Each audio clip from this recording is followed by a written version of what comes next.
After I get the right amount of feed that I want in there, which is, well, it's about maybe a fourth, a little over a fourth of a gallon, because I use gallon jugs. And you just, well, after you put your feed in there, then you just put your water in there. And you want to put your water about 3 inches above the feed. So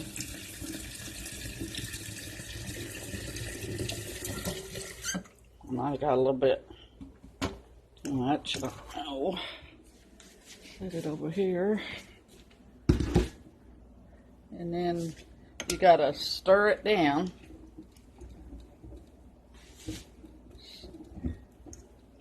Stir it.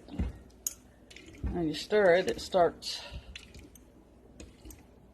absorbing the water. And I'm going to have to put a little bit more water in it. The right amount of water in there I want now. But just make sure it's stirred up good. And then all you do is just put a lid on it. You don't want to put a tight lid on it.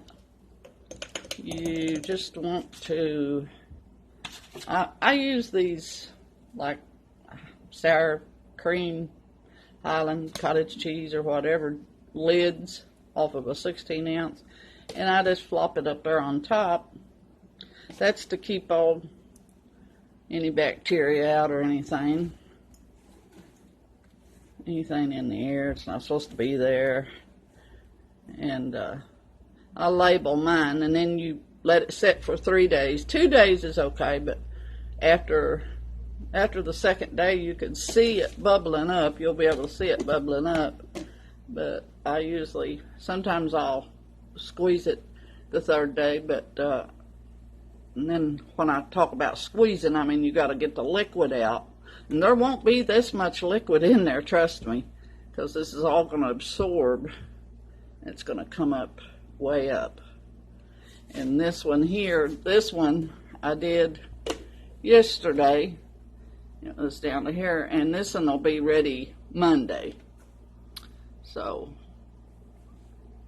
when this is ready to squeeze out, I'll show you how I squeeze it out. And fermenting is really easy, and it really saves on your chicken feed. And trust me, anything to save a little money. And because chicken feed is skyrocketed with everything else.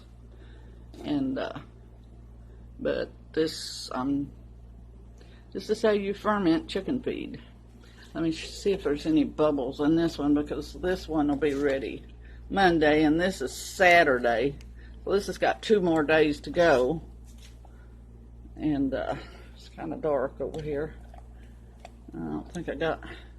And it starts smelling like, it smells sour and kind of like yogurt, but if it has like a rotten smell to it, you gotta you just take it out, dump it somewhere where the chickens can't get it. But because if it smells rotten, then it's not any good.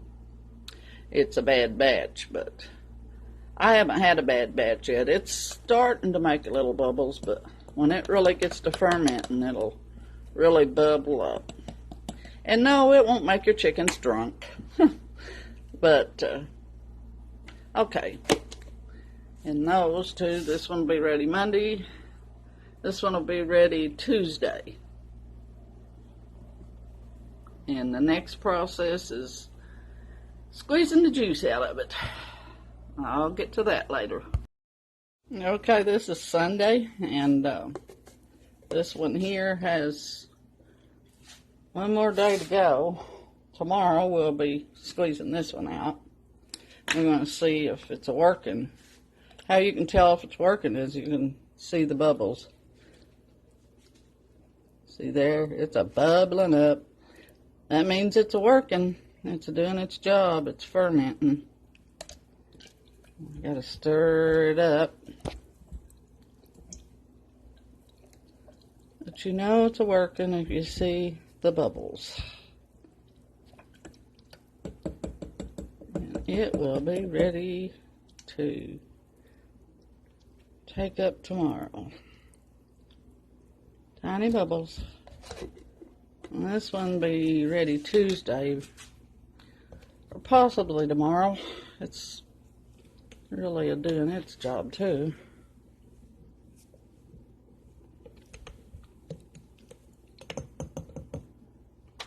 Not bubbling as much, but it's still bubbling. But it'll be ready Tuesday.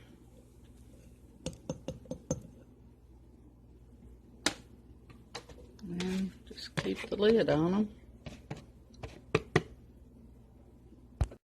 Okay, this is day 3 of our ferment.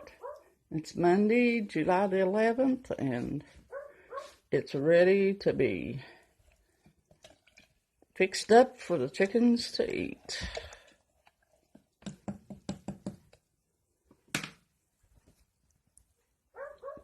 Look at the bubbles. And this is what I put it in. I put the liquid in here. I squeeze it out. And then put the feed in here. What the chickens eat. But you can reuse this. The splash, you take out the liquid. You just put it in another jar, start another batch. And you can squeeze it out the next day. Because you don't have to wait 3 days. Because your liquid is already fermented here, ready for more. And you just squeeze it out the next day. And what I use to do the squeezing is these little mash bags I got at Walmart.com. You get, it's little mesh bags, like cheesecloth bags or something. But you get those, you get 3 in a bag, and they're reusable. That's what I like, and I've had these several months, and I've only been using on 1 bag, so that's good. You can reuse them, and I just wash it out and hang it up and let it dry, and reuse it next time I need it. But we're ready to start squeezing. Okay, I just pour some of my liquid out into a little cottage cheese bowl. Here first, and then you get your bag ready.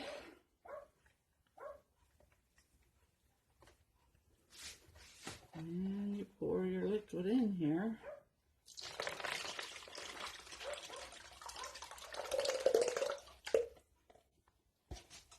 A little bit more.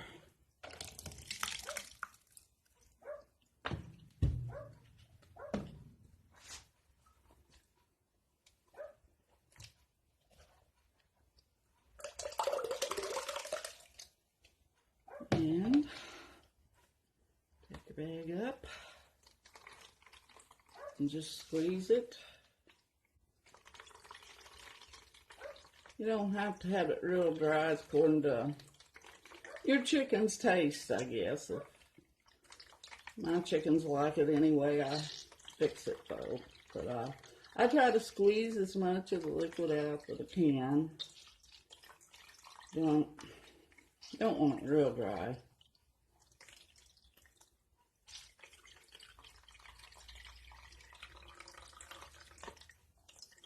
And I try to get all these sunflower seeds out to put in there, because my chickens love the sunflower seeds.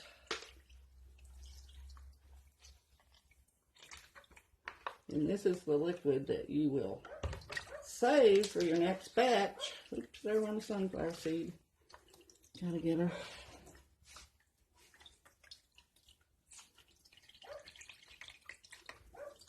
I think it's squeezed out enough to show you how it goes. And then this is the bucket. And here we go.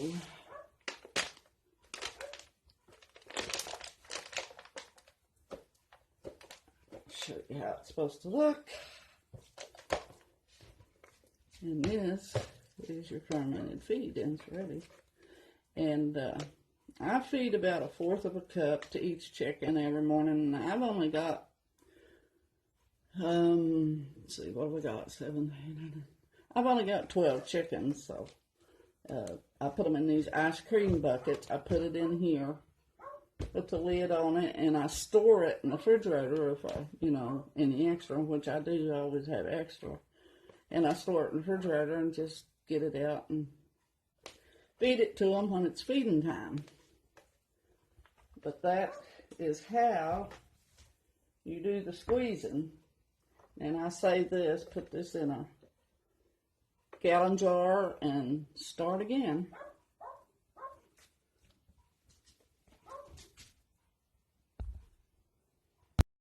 Now, if you have a lot of chickens, if you've got a lot of chickens, you're going to have to probably do your fermenting in like a gallon bucket, or not a gallon. It's early in the morning, folks, excuse me. But do it like in a 5-gallon bucket. And if you've got a lot of chickens, like I said, I only got 12, so I can do the gallon jars. But and chickens, or my chickens, they really love it.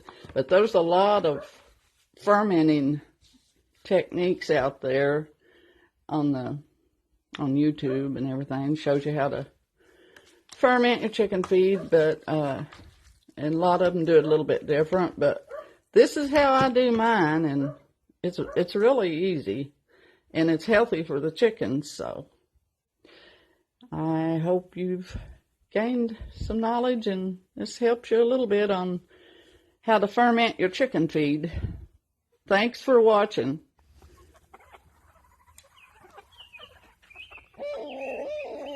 Oh, hush, Jim Dandy. Hush. Hush. He likes to argue with me. See? Yep, they love it. Yep, they love it. Well, even my little Easter eggers, they got started on it. They love it. I love it because it saves on chicken food, or the money. I don't have to buy near as much chicken feed. So, I hope you enjoyed this video. Thanks for watching if you watched this far. It didn't get boring for you. Okay, that's it.